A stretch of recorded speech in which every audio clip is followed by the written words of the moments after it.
përdorimi I aguliqes, pavarësisht me ujë ose me qumësht, që ne do ta tregojmë më mbrapa, na jep një ndikim të fuqishëm në organizëm.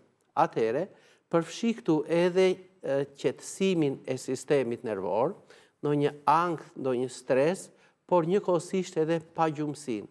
E sidomos, jo vetëm pagjumësinë e shkallës së parë dhe të dytë, që njeriu bie për të fjetur gjumë dhe mund ta zër gjumin nga ora 2 ose 3 natës.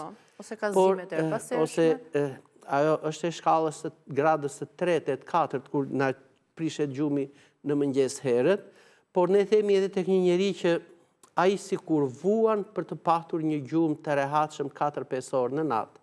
Përdorimi I aguliqes, për shembull, një gotë me pak qumësht edhe me një lugë gjelle aguliqe në darkë, do të na japi një gjumë të qetë, sepse edhe qumshi është ushqyesi I sistemit nervor, por edhe gjithë flavonoidet, një gamë e madhe që ndodhen tek aguliqja.